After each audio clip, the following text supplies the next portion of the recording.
Welcome all attendees. We are now live and I request Mr. Singhal to kindly take over.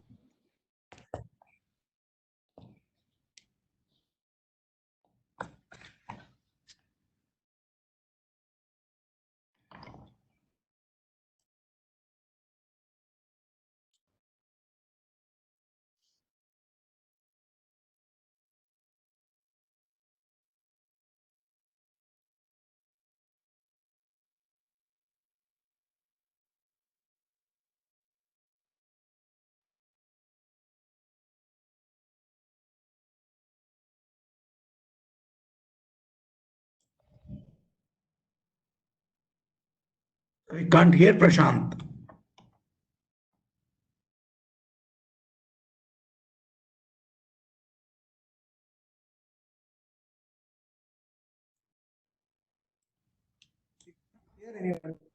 Yeah, we can't hear Prashant.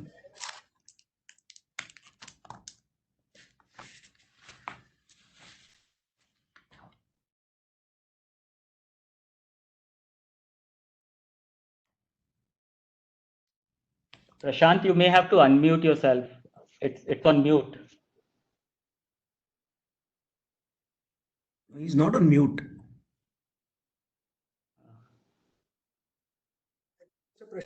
You will have to log out and log in because I can't hear him at all. Yeah, we can't hear him.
We can see you, Prashant. Okay, sure. Okay. Should I just start again? Yeah. Okay, good afternoon. Welcome to the ET Telecom Taipa Digital Roundtable. I think what we have seen are the unprecedented times over the last 8 weeks. The only thing which has kept us connected is the telecom infrastructure. The 1.3 billion Indians have been connected as a result of this robust and resilient telecom infrastructure, which has entailed over over million people working relentlessly to provide that connectivity. Uh, can I request the panelists, if they are not speaking, if they can keep their phones on mute or their feed on mute? So that is what has really kept us connected. Over the next 1 hour, what we will debate and discuss is how these different stakeholders have come together, how the networks have been more robust and resilient, how the policy makers, the regulators, and the infrastructure service providers have to come together to address some of the new normals, which is really working from home for continued 50% of our workforce. That is going to be the new normal. I don't think we'll get back to the old pre-March to 2020 situation in the next at least the next 18 months. We have a set of eminent panelists with us. Let me introduce them, who are going to talk through over the next 1 hour. Shri Ram Sevak Sharma ji, Chairman, Telecom Regulatory Authority of India. Mr. Hari Ranjan Rao, Joint Secretary, Department of Telecommunications. Mr. Hansraj Verma, Additional Chief Secretary, Department of IT, Tamil Nadu. Mr. Akhil Gupta, Chairman, Bharti Infratel. Mr. Tilak Raj Dua, Director General Taipa, and Mr. Anand Agarwal, Group CEO of Sterlite Technologies. And I'm Prashant Singhal, the moderator for this session. I'm the Telecom, Media and Technology leader for emerging markets for Ernst & Young. I think before I move forward, I think we've seen a huge data surge, almost 70 to 80% in some of the developed markets, and 35% in India, which is where the networks have been able to service that augment technology. My first question, therefore, goes to Shri Dua. Dua ji, how have the stakeholders, all the stakeholders, which is yourselves, the infrastructure service providers, regulators, government, come together, worked in at sync over the last 8-10 weeks to make this possible? And how has really the network been augmented? I mean, I think we are all together, we're all hearing all this, and multiple people are joining it because of the network quality and the uninterrupted services. So how has that all happened? Can you just throw some light? I think it's been a stellar performance. Can you throw some light on it?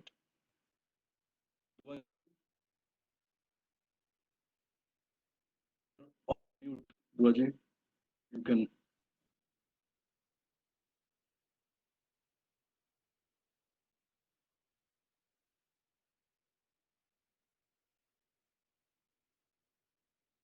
Hello. Yeah, you know. Yeah.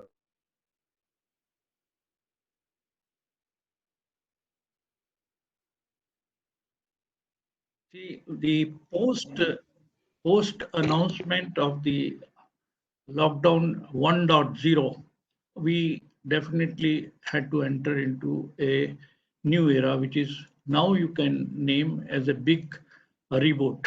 Then the 3R comes: the renew, review, restructure. These are the 3 R's we need to do that. The COVID-19, whatever people can call this an unprecedented crisis, I think brought many other new opportunities. One of them is going digital has become imperative. The new working style, that is the WFH, became a normal, which also helped that there is no way but to change. Now, before we get into this, we had, and we said when this around 21st November, when we had a meeting with the DOT, we said that there is something which is, we have to be ready for this. We brought out in our mind and brought to the team certain challenges, which were like the diesel availability in the states, electricity availability into the 24/7, continued movement of the goods and services, which is important, smooth movement of the personnel, security of the telecom asset, which is there. Then also parallelly, we worked with the enforcement agencies so as to avoid any manhandling of this. With all that, certain submissions were made. We approached DOT. I would like to say here the excellent coordination which happened between telecom service provider, infrastructure providers, complete ecosystem, DOT and TRAI. When we approached DOT, DOT issued certain submission where their passes, which was important to do that, the passes for the movement of these people should be valid. Interstate movement, because sometime interstate movement became a problem. So that passes were in, then alignment of the state policies, then uninterrupted EB supplied and continuous supplies of the diesel. And there were certain pending permissions which are there.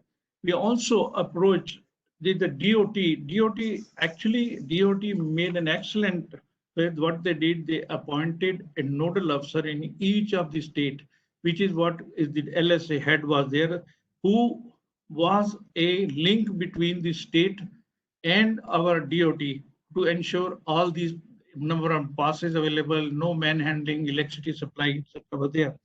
Therefore, DOT played its role.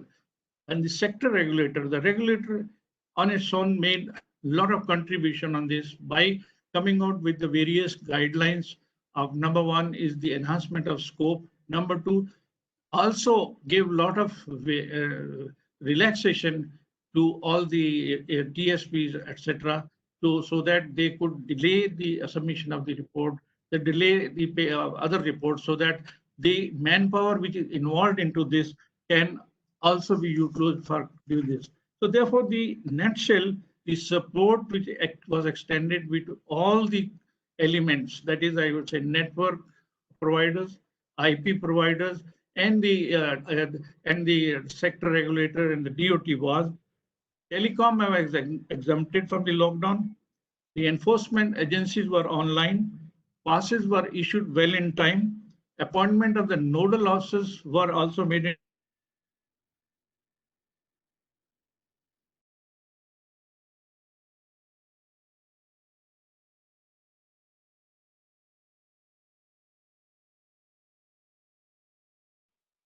Just lost Dua. Sorry, this is this is about telecom infrastructure, and maybe he's just facing some challenge. But let me just move on to Mr. Anand Agarwal.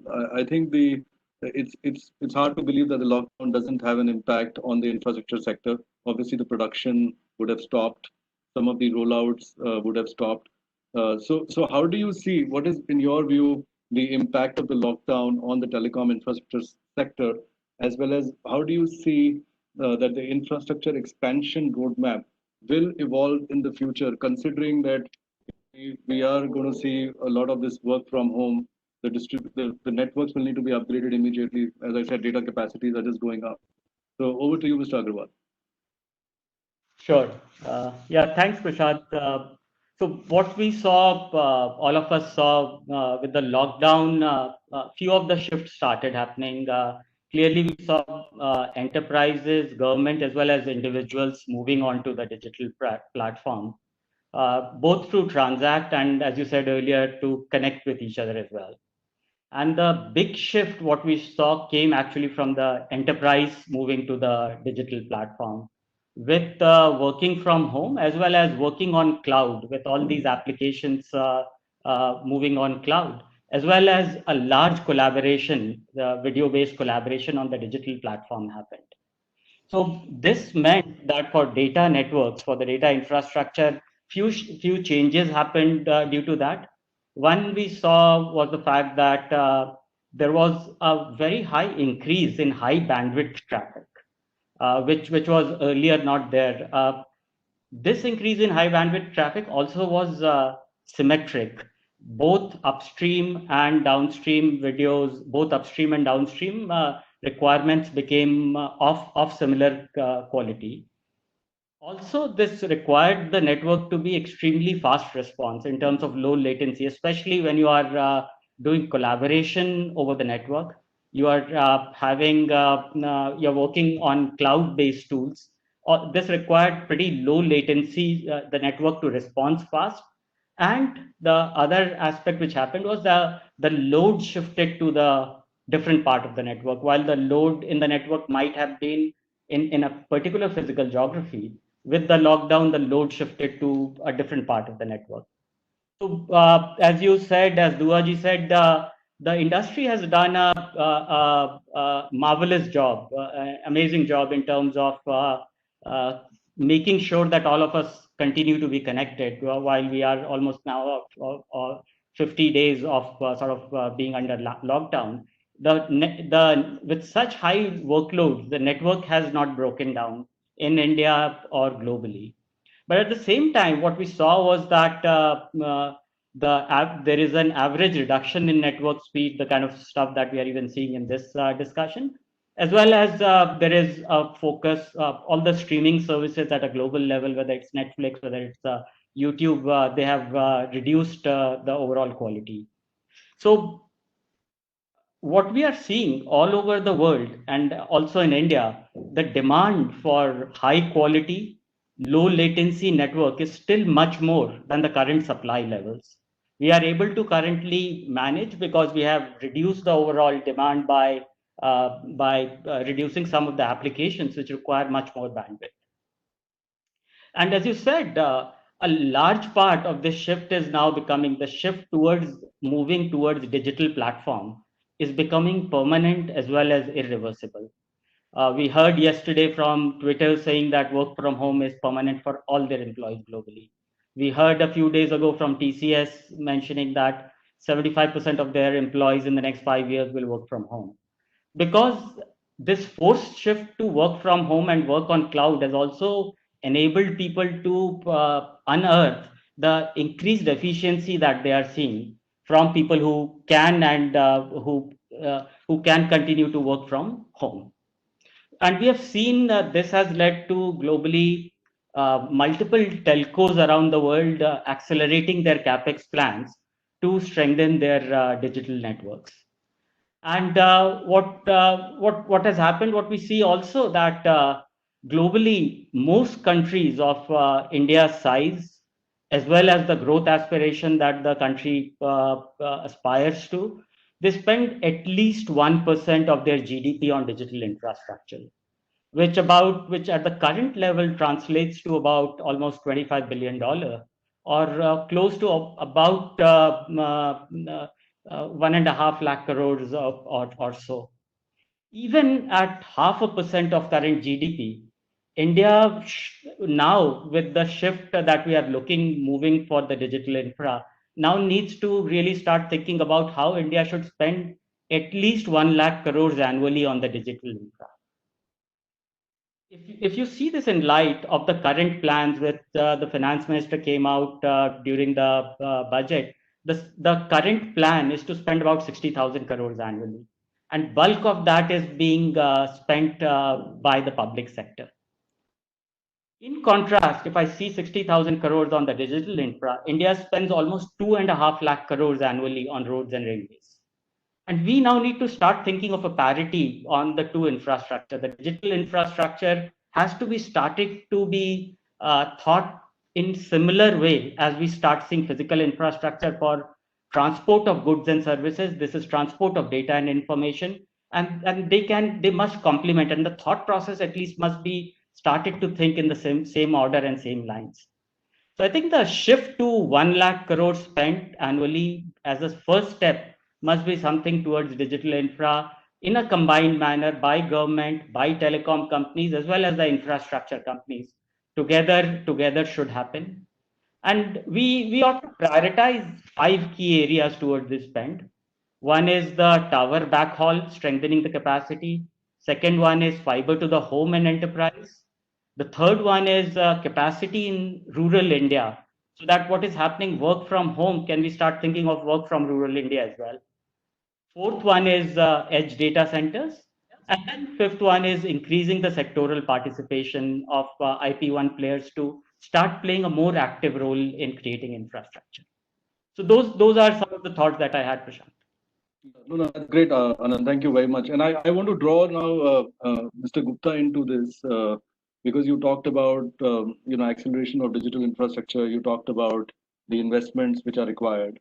So Akhil, what really needs to be done as you've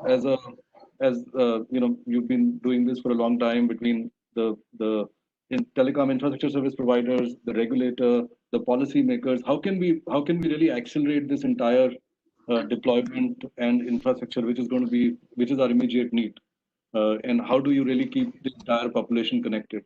Over to you, sir. Thank you. Thanks, Prashant.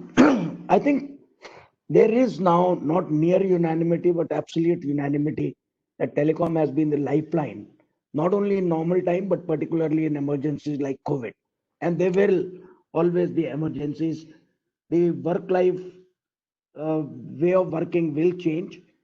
I have 3 very specific suggestions because obviously the telecom infrastructure has got to improve drastically if we want this new reality to be very productive. The first is, as TR mentioned, I think DOT and TRI have been such huge supporters when it comes to forming the guidelines and the laws with the states for giving right of way and the other things involving physical infrastructure layout. I think they have done a tremendous job without a doubt. But what I would request Mr. Rao is that perhaps time is ripe for DOT at the secretary level to have one more video conference with all the secretaries, just emphasizing, because I know still, I discussed with Mr. Dua and other members of TAIPA, there are still states which keep on harping on very high rates. They have got very procedural problems. I think one more push towards easing the rollouts of the infrastructure at reasonable cost is what is needed. I am sure with the unanimity and consensus in approach, this would happen. The second suggestion which I have is that once we know that work from home or work remotely, I wouldn't say necessarily home, but even when we are in the offices, most of the work will have to be done remotely. I think this clearly needs high speed internet, broadband. Now, very clearly, the best way to do that is wireline. But we all know that the last mile connectivity on wireline, the fiber to the home, in a very widespread manner is just not possible, neither in terms of timelines that this country needs, nor in terms of economics, whether it's the capex or whether it's the ability for the customer to pay on a monthly basis. Therefore, the only solution is high speed wireless broadband. Now, as we know, there are major constraints and capacities on 4G for the mobile networks only. So my suggestion is that the three concerned entities, that is the Government of India, the telecom operators, and the IP providers represented as members of TAIPA, will need to come together. And let me lay out what I feel can be done by each.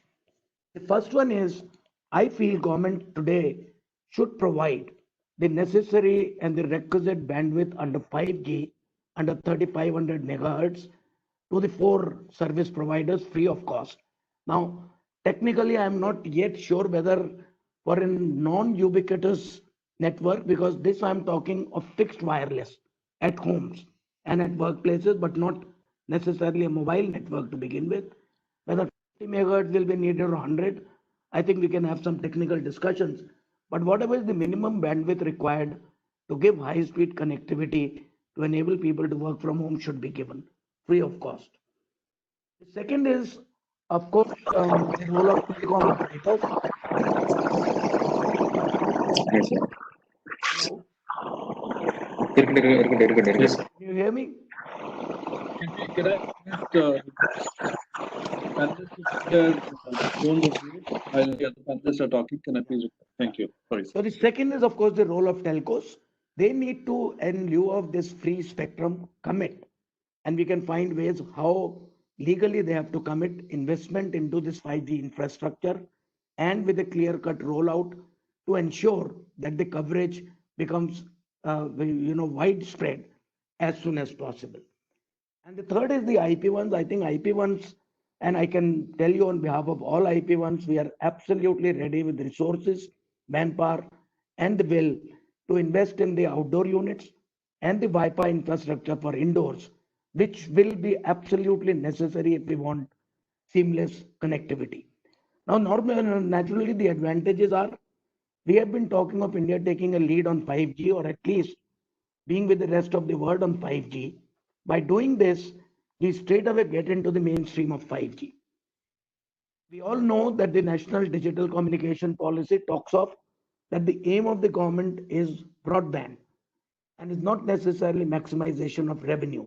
I think this would be a wonderful step as we talk of 10% of GDP as part of the stimulus, to say that we are doing something which is walking the talk and making sure that the country gets connected digitally all around.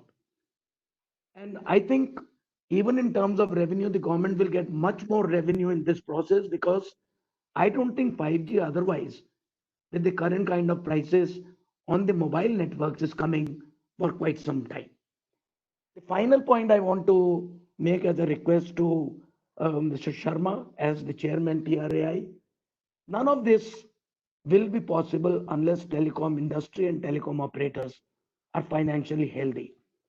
My request to him would be, he has started a consultation on the minimum floor price for telcos, because we have seen with whatever we have done, some of we as telcos have never been able to maintain the tariff discipline.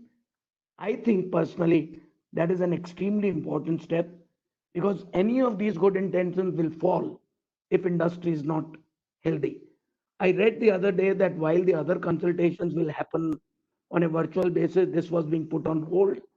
My request is, sir, please accelerate it, please bring it in, because a healthy, financially healthy telecom industry will enable this country to get digitally connected. Absolutely. If not, whatever be the best intentions, things will fail. Thank you very much.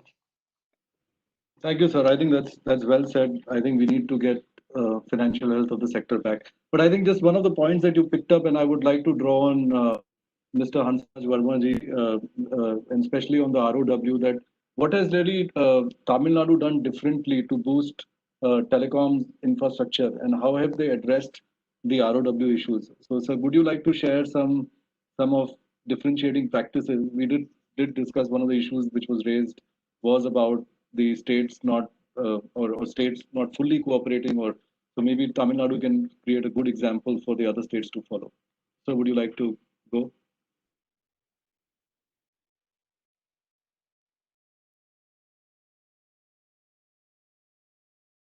I think you are on mute. You're on mute. You'll have to unmute. Can you hear me? Yeah, we can hear you now. You can hear me now? Yeah, we can hear you now. Yeah. Right from the lockdown 1.0, the government of Tamil Nadu, direction of Honorable Chief Minister, was very proactive. We were in touch with TAIPA, telecom operators, on a 24/7 basis. Tamil Nadu has got about 8 crore mobile subscribers, and this was a tremendous use during this lockdown. 45,000 towers are there. We ensured that none of these towers become dysfunctional.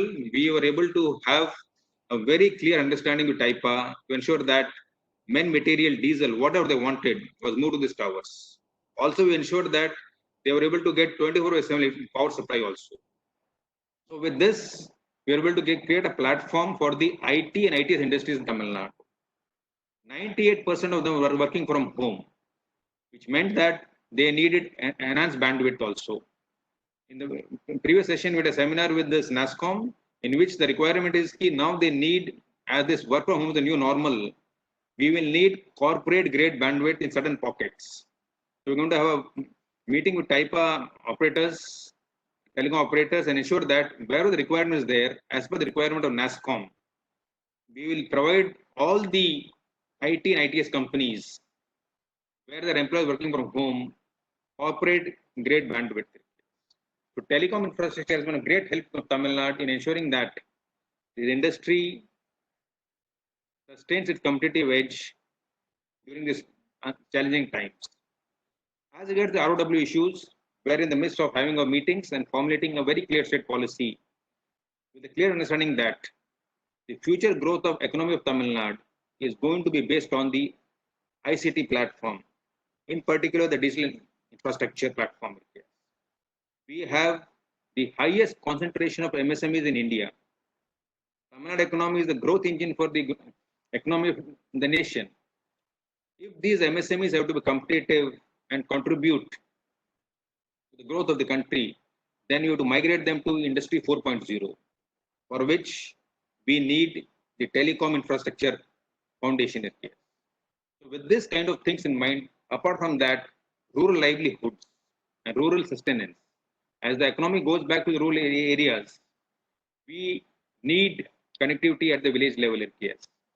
We're in the midst of implementing this very prestigious BharatNet project. We're hopeful that by March 31st, 2021, we should be able to have all the 12,500 village panchayats connected on the OFC network. Yes.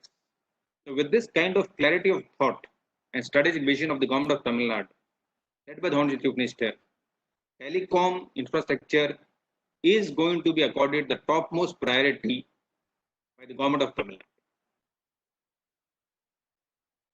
That's brilliant, sir, and I think that's what is paying off as well.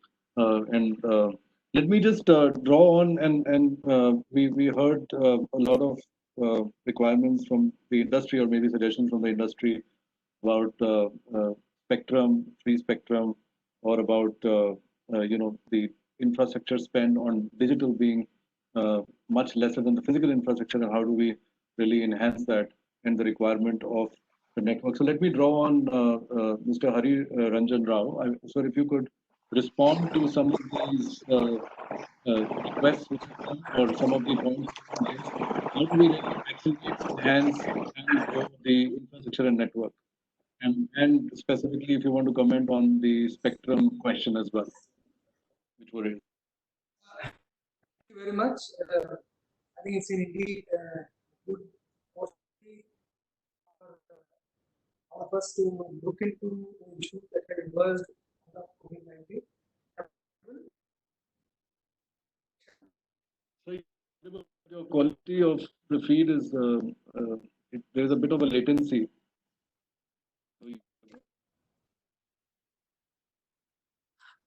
Now, audible? It's better, absolutely. So I look forward to this discussion as a good opportunity to look back to what has happened in last these 40, 50 days, and allow me to actually say that this is a kind of blessing in disguise for telecom industry and the entire sector. Because when we talk of infrastructure nationally, immediately at the back of mind, highways and airports and ports, railway come to the mind. But this is for the first time people have realized in this country that telecom infrastructure as a backbone is much more important, if not equal, than any other infrastructure in the times of crisis. And the happy news is that sector as such collectively has been able to live up to the expectations of the nation. I've been keeping track of all kinds of coverage that have been happening in these 50 days.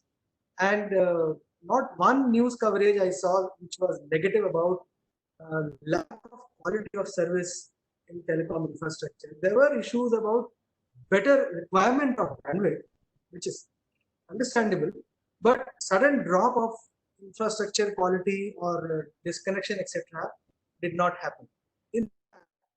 We have had interaction with the industry regularly in this period. In fact, Telecom Ministry Sanchar Bhavan was perhaps one of the few buildings in Delhi which actually was open and functional all throughout the lockdown period, despite all the risks. And so was the case with our functionaries, whether it was telecom service providers, their field functionaries, or it was infrastructure providers, or it was our own DOT officials, LSAs, who were continuously on the ground and trying to take care of the setup and the infrastructure. So on that collective happy note that we as a team can deliver and have been able to come up with expectations in the nation, there are a few points which I want to say on this issue. What we did as a team, one major area for OSPs, which was allowed and which has now become the new normal, as we discussed. So a lot of simplification has been made in their processes, but as we all understand, these are works in progress. If further simplification and ease has to be made, we would be very happy to do that. If you look at the power of telecom as a data management tool, so again something phenomenal that DOT, with the help of all the TSPs and with the support of TRI, of course, we could do a lot of interesting things. For example, we launched something called COVID Sadha, where mass movement of people trying to violate quarantine, and in the specifically red zones, we could send alerts through SMS to citizens in that area that they should be careful, they should not be moving out. This is only possible through technology. So, and partners are willing to provide tools to the citizen to handle any crisis. This was one good example. I'd like to mention here that the requirement for spectrum and more spectrum is needed. Sir is sitting here as TRI chairman, and I think Sir has the last word. The telecom department looks for its guidance, and from we are here to implement many of the TRI recommendations to the best of our ability. Spectrum is one, but I think in more important terms, the time has come for broadband through fixed line.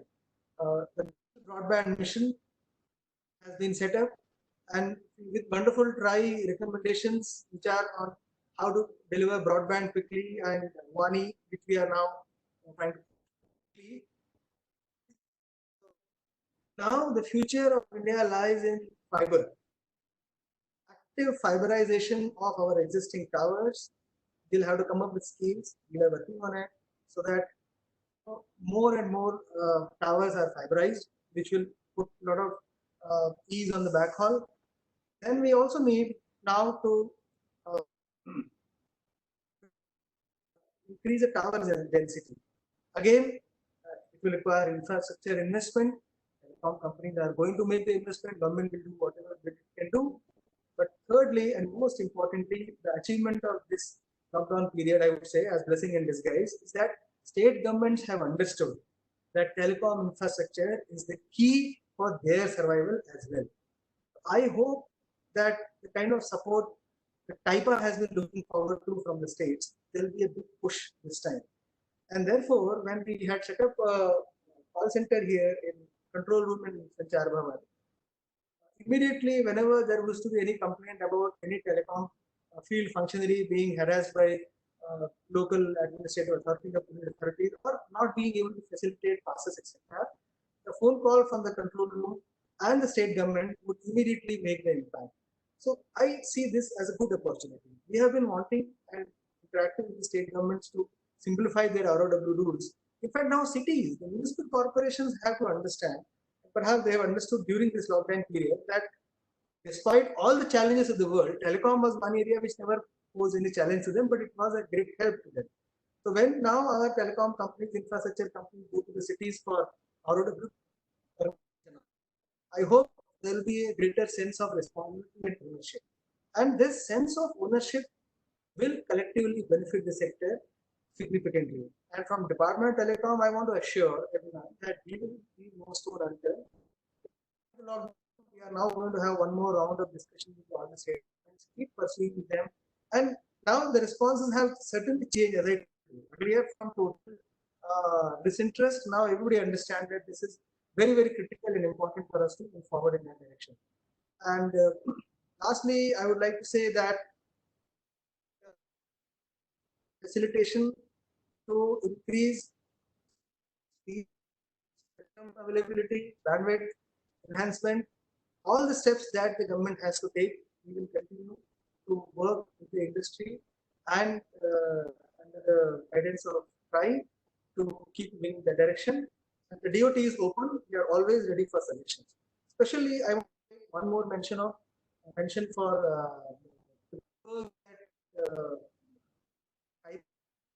and of course, and all these colleagues have continuous contact with the stakeholders. I would jokingly say that in the middle of the night, if Chief Secretary got an email, it used to be from TIPA invariably. And jokes apart, that is the kind of commitment that is needed in such times. And I am happy that as a team, we have been able to stand up to the challenges and we'll continue to keep doing so. Thank you very much. Sorry. Thank you. I think what is also really required would be that we need to start addressing the future and the future needs as well. I know that everybody has really come together. That's splendid, and the digital backbone or connectivity has continued in this lockdown situation. Now let me just go to Sir, Mr. Sharma. So would you like to just reflect on some of the points which have come to you? So whether it's about the financial health of the sector, tariff, spectrum, how do we and how do you really see the role of the telecom infrastructure service providers enhancing? Currently, it's just about the whether it's the dark fiber or the telecom towers. Do you see the role enhancing into more on the active equipment as well? So would you like to give us your views? Sure. Thank you. Can you hear me? Let me first check that, and thereafter we'll proceed. You're loud and clear. Thank you. Okay, great. So first of all, let me compliment and congratulate the ET and the other sort of organizers who have organized this very, very timely kind of panel discussion on various issues relating to telecom. And of course, great to have my friend Mr. Hansraj Verma and Mr. Hariranjan Rao, and of course Akhil Gupta ji, Anand Agarwal ji, all these people, they are the stalwarts in their own sort of areas, and I think having them in this panel discussion is also a great thing, because major issues kind of have come out. I must also compliment all the telecom service providers, the infrastructure providers, the handset makers, all these internet service providers, every sort of entity involved in this digital infrastructure, to have really kept the flag flying high, because I think in these difficult times, the only thing which actually kind of kept our sanity in check, so to say, we were still remaining sane, locked down in our houses. That was because of the fact that we were able to feel connected with the outside world through the telecom infrastructure. I mean, otherwise, imagine such kind of situation 20 years back, and how half of the population would have gone mentally kind of depressed, or all kinds of problems would have happened if this connectivity in these 20 years back. So I think it's a great work which they have done, and both TRAI and Department of Telecom, both of us feel that it's really wonderful work they have done, and I think, like all other frontline warriors which are being praised today, I think the people involved in the telecom infrastructure maintenance and its continuous upkeep, they also need to be actually praised very much. And last meeting we had of the TRAI, we actually passed a formal resolution saying that these guys have done a great work, and therefore we really want to appreciate their work. I think they have they've been appreciated, but they need much more appreciation, because they have been in the field. People generally forget that to sort of keep a telecom infrastructure going, people think it's all automatic and it continues to grow, continues to move, and continues to function. But it is not like that. You need, as Hari said, you need diesel for towers, you need all kinds of field functionaries going there in the field and maintaining and fine-tuning the network. It requires a huge efforts to make the network going. So I think it has proved it's real. They have done an excellent work. Again, talking of a post-pandemic world, or a situation which is going to obtain now, many things have happened in this past 50-40 days, where we have realized the importance of the telecom infrastructure, B, the fact that many things which we thought were a little inconvenient or a little difficult to do, we realized that they were not really so difficult to do. For example, work from home was, we thought that what is the point of having these virtual meetings and video conferencing? Of course, in the states, we used to do much more with the district collectors and other functionaries, but typically here in Government of India, we will have physical meetings, going from one place to another place. So we thought that the virtual meetings will not be as productive or as good or as spontaneous as the physical meetings are. But I think that myth has been broken.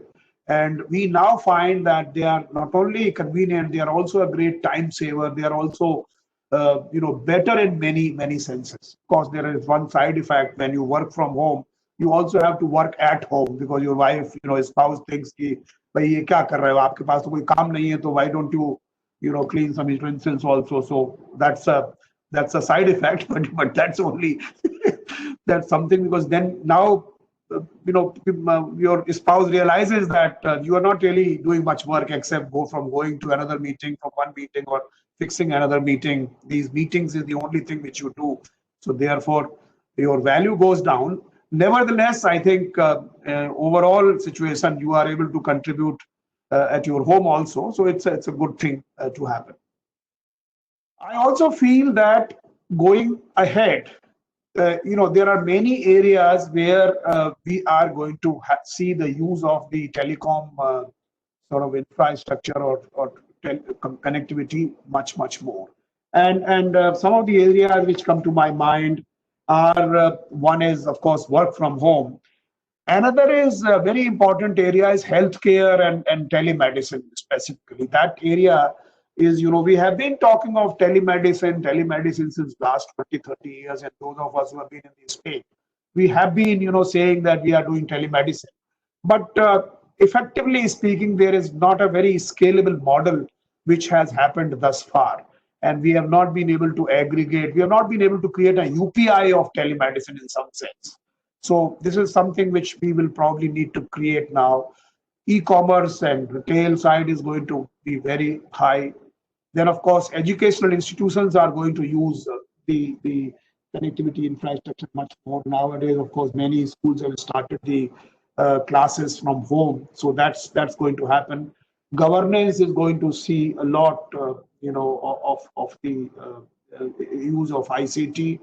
Banking and payments, already we are seeing a huge improvement or huge numbers. The UPI is having 1.25 billion transactions worth about 2 lakh crores, about $30 billion per month. Similarly, court proceedings are also going to go online. Enterprises are going to use it for manufacturing, sports and entertainment. Now you are, talking of situations where they'll be playing in the empty courts and, they'll all be telecast. So these are some of the things which are going to happen. All these things are going to put an extremely high expectation from the telecommunication industry. And that industry, when I say, I don't say even TSP alone, I say infrastructure providers, virtual network operators, and broadband, ISPs, all the ecosystem partners. The world is going to have much more sort of expectation from them that their contribution is going to be very, very significant. And as Hari very clearly, says, and I completely endorse his view, is that in this lockdown period, the states have themselves realized, because what has happened is, I have always said that the right-of-way policy really did not take off in a very significant manner. The reason is that, unfortunately, telecom, because it's a central subject, and we don't have a department of telecom at the state level because of that reason. Typically, we don't have a line of an established institutional line of communication between the central government and the state government. Now, of course, IT department of the state governments are the one with which we are communicating. So what is happening is that somehow states feel that the right of way, etc., that is the telecom is a central subject, and therefore let them handle it. And they also see this as a way of earning some revenue in the short run. But they don't realize that this is a very short-sighted view of the situation. We need to have, the more robust infrastructure they will have, the better, it will be for their economic development, for their people. And therefore, I think what is important is that for them to realize that, we should give right of way, and we should see this as an opportunity for expansion of digital infrastructure in their states. But that had changed during this period. During this period, as our friend Hansraj Verma said, that states also have realized that giving right of way to to the telecom players and to the broadband providers is actually an investment in the future of our state, similar to the investment in infrastructure, physical, other infrastructure. Digital infrastructure investment is also extremely important. So that is a very, very positive thing which has happened, and I hope this will be utilized by the industry, and this will also be further taken up by both the Department of Telecom here, and I'm sure under Hari's leadership, under the Telecom Secretary's leadership, things will move much faster now on the right of way part, and that will promote investment. So that is another area which I think is going to happen, and we should sort of use that opportunity. And ultimately, all this infrastructure, if we are not able to provide a robust sort of connectivity, then also it is not going to help us. And one of the ways, as you all know, 93% of our data comes from the mobile, wireless mobile network. And I agree with Akhil Gupta ji that we need to, do certain things in order to ensure that the wireless connectivity also becomes much more robust than what it is today. I agree with him. But at the same time, it is also important that we need to have a fixed line connectivity. We have to give that much importance to the fixed line connectivity. Just by thinking that fixed line connectivity is very difficult, very costly, very, bureaucratic in terms of getting ROW, therefore we should abandon it. That's not really the fact. And I have been a votary, and I have been saying that since last 5 years that I have been more or less here in the TRAI and before that also in the DIT, that we need to see how we can establish better connectivity, and we should not be really concerned as to who does it. That's not important. So I think the cable television homes, which are about 100 million today, these homes and they have solved that right of way problem. It is they may not have solved it in a very formal way of getting right of way permission and digging fiber and putting that fiber inside the earth. They might have done it through going to somebody's roof or some tree or something like that. But they have solved that problem. And along the way, if you count not 100 million, along the way also they go through some shopping establishment, they go through some other parts. Then those, if you count, the number will be 150 million. And 150 million will serve 750 million people. And this is a wired connectivity. And with a little bit of investment, changing the coaxial cable to a fiber, this can really make a huge difference. You could probably, your connectivity index will go zoom very, very high, because now you will be able to provide connectivity to 700 million people, or about 50% of your people, fixed line connectivity. And I think we must use that. And we had recommended way back about 5 years back to DOT, and I have been kept on, sort of making this point all the time, that if we want to promote fixed infrastructure, we must make it, free from the taxes. In any case, we are already getting this AGR on the bandwidth sold to these players, ISPs or other things, so that and that AGR is a pass through, and therefore there's a very good case, at least in these times, to actually exempt these guys from the AGR requirements and allow them to provide the bandwidth to the households in the country. This is so much required. And actually, once that happens, then maybe there will be a play in the market. Similarly, we have also made recommendations relating to an interoperable Wi-Fi kind of network in the country, which will actually do not only provision of bandwidth to people, but it also do a content distribution network type of thing, where you could have at the last point, for example, in the schools, if you have a school Wi-Fi hotspot in a school, the school books could be, sort of part of that small server kept there, and they could probably be. Hello, am I audible or not? Yeah, you're audible. Please. There's some disturbance. Can I just request all the other panelists to be on mute, please? Thank you. I think it is important that we sort of do some creative solutions at this time, because please remember, we are very strong in terms of softwares in the sense that we have created a lot of these platforms which we are using now. You have Arogya Setu recently done, but all this is going to ride on this infrastructure. And if infrastructure is weak, then things will not happen. We will create a telemedicine platform, but that platform will require huge. Are you? Because from this place, Cummins, can you please put your phone on, can you please put your feed on mute? Please put your feed on mute. There's some education going on, I suppose. Online education, sir. Online education system going on. The ET team, can you just put everybody on mute, please? Yeah. Disturbance. So, one part, but I think the most important issue which has happened is, if we want the investment to flow to the infrastructure, then I think we need to learn to create common infrastructure, which means the service providers should be able to use that infrastructure. And what we have recently recommended to the Department of Telecom to increase the scope of infrastructure provider category 1, as they say, IP1. The kind of activities which we have recommended for them to be allowed includes that they should be able to own, establish, maintain, and work all such infrastructure. Let me be, are you? So I think we need to figure out as to who is doing the online education. I hope it is not coming from my thing. No. I don't know, sir. So I think, sir, if you could comment on the financial health as well and on the. Sure.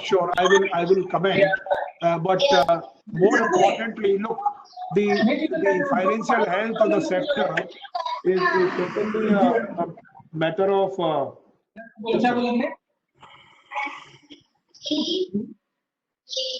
Prashant, can we request the host to put everybody on mute other than the speaker? Yes, sir, I've done that. I have already requested the ET to. ऐसा तो नहीं कि मेरे ही पीछे से आ रहा हो कुछ. Marxist speaking होता है MERCH. Also, Anyway, so now coming back to the specific question which you have asked about the financial health of the telecom sector, we are aware, and I think we have done a number of things in the past. We have, some players asked us to sort of extend the interconnection kind of fees for another year, which we have done. We have also increased the what is called the international termination charges recently for telecom. After all, giving more functions to do to the IP1 is also a way of ensuring that the telecom service providers become, there's much less requirement of investment because they can share the infrastructure. So that's also an indirect way of helping the TSPs. So we have been doing things, sort of in our way to help the TSP. With regard to the specific issue which Akhil Gupta ji raised about the floor prices, there are a number of issues there in that particular area, and it's not a straight, thing to happen. And though we have not made up our mind, we have issued a consultation, and then consultation has got the responses. The CCI has opposed it. The Niti Aayog had opposed it. So there are multiple, sort of comments which have come. We will take these comments into account, and we will also have an open house discussion, and we will take a decision. So I'm not saying that we will not take a decision, but to say that you take a decision immediately, that is a little not really appropriate in my view, because we should be given time to consider all the comments, counter comments, international practices, what is happening, and what are the other alternative mechanisms to do that. It's like telecom service providers are saying that because we are very indisciplined guys, and say therefore you tell us to become disciplined. This is a very on the one hand, people talk of what is called a very light touch regulation. On the other hand, you are saying that you tell us that how much floor price we should have. So there are issues involved. It's not there are competition issue involved. There are technology issues involved. There are regulatory concerns. So we will take a call, and don't worry, we are not going to sort of toggle it indefinitely. That much I can assure you. With regard to the other areas, we have been kind of very much aware and conscious of the difficulties which the telecom service providers and everybody else in this industry is going through, and we have been trying within our limited scope. Please understand that regulator is not a sort of, he's not the guy who can do everything, but certainly whatever we can do in our little sphere, we are trying to help the industry. We are also, we have taken up the issue relating to GST rates. We have taken up issues with the government on many of these rates also. So those things we continue to do, and we will continue to do so. But let me say one thing, that I am one of those persons who is very optimistic, and I believe that telecom has already become a very, very critical horizontal infrastructure which is going to provide services to every sector. The fact that 5G services will be required because of the new breed of applications and requirements which are going to come. So that will happen, and that also probably we will need to expand the market. And now we are creating situations where more and more players can make investments into the telecom infrastructure. So I think we see a very bright future. These issues, and also I also think that now that the Supreme Court has given its judgment and verdict on the AGR issues, probably there is a need now to kind of reset that button, and reset the clarify the stuff for future, because I think again the same situation probably may need to. I mean, we need to become a little more clear. Otherwise, the same situation like DMRC getting a demand or GAIL getting a demand of 1.7 lakh crores, etc., will not really have to arise in future. So we need to probably have a relook at that AGR thing also, which I am sure the Department of Telecom must be looking into, and will I'm sure will consider the situation, because then we need to create an environment which is conducive for investment. We need to create an environment which is not really vague or not very clear. I think with that, I'll conclude here. And again, I want to congratulate all the organizers for organizing this panel discussion.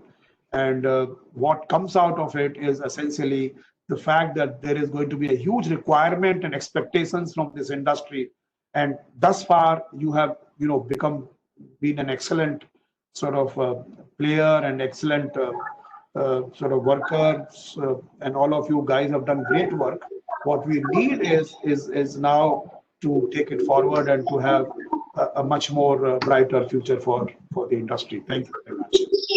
Thank you, sir. Thank you very much. I think we are fairly off the hour. So I know there are streams of questions. I won't really go through the questions now. We can try to answer them digitally. But thank you very much to all the panelists. I think there is really a need for the infrastructure to accelerate, to grow. That's a need for the hour, and I think it's good that everybody has really come together to deliver that. What we really need is the path now to accelerate this, and that's a realization with sir from TRAI as well as DOT, and everybody's working together with the private sector to make it happen. So let's all hope that we see a much faster and accelerated infrastructure. We see a better, healthy telecom sector, and we see connectivity which is much more smoother and seamless. So thank you again, and it was a great session. Thank you all the panelists.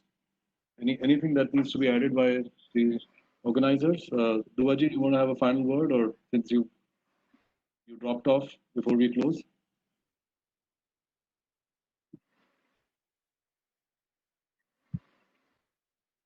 Okay, thank you, sir. Thank you very much. Thank you very much. Thank you. Thank you. Thank you.